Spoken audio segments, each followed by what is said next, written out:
Seleos, the water-covered moon of Menra. For generations, the sparkling surface captivated the imaginations of the people of Menra, until one day they were able to travel there themselves.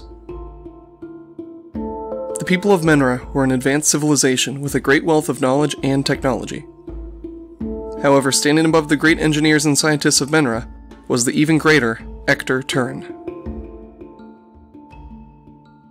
Ektor Turren was a genius scientist and engineer.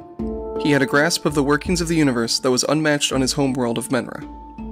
Among Turren's many inventions was a line of airships capable of traveling between Menra and Seleos. He also created a mechanism to transmit electricity through the air over large distances, allowing him to harvest electricity on Seleos and deliver it back to Menra. When the travel time between Menra and Seleos became too cumbersome, Turren invented a means of teleportation based off of the wireless electricity transmission technology he had mastered. Using this, he could transport large amounts of matter between two locations instantly. But the golden age of Menra would not last forever.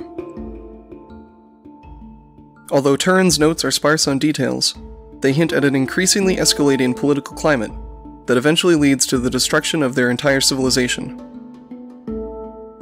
Turren considered himself to be a man of principle, and endeavored only to use his gifts and creations for the betterment of the people of Menra. As the situation worsened, Turren reclused himself on Seleos to hide away from the petty bickering that was bringing his civilization to ruin. He brought with him a massive wealth as well as a complete copy of his civilization's libraries. Eventually, the situation on Menra was pushed past the point of no return. In a single, devastating event, the entire civilization was destroyed. Only Turren survived in seclusion on Seleos. But Turren did not lose hope. He still wanted his works and the legacy of Menra from before the fall to live on in some way. He modified his teleporter to find signs of life in the far reaches of the universe and bring them to Seleos. His visitor would be tested by giving them a simple choice: take the wealth of Menra's knowledge back to his planet, or take a mountain of gold back. From what we know of Turren, we know which answer he deemed to be correct. However, when we arrive on Seleos, we find all the islands abandoned and Turren is nowhere to be found. Only his expertly engineered machinations remain. As we go through his notes, we find that like many great minds, he was the victim of his own curiosity. Perhaps with a recklessness brought on by having nothing to lose, Turren embarked alone towards an unknown phenomena far at sea on Seleos. We do not know what became of Turren, but he never returned to the islands.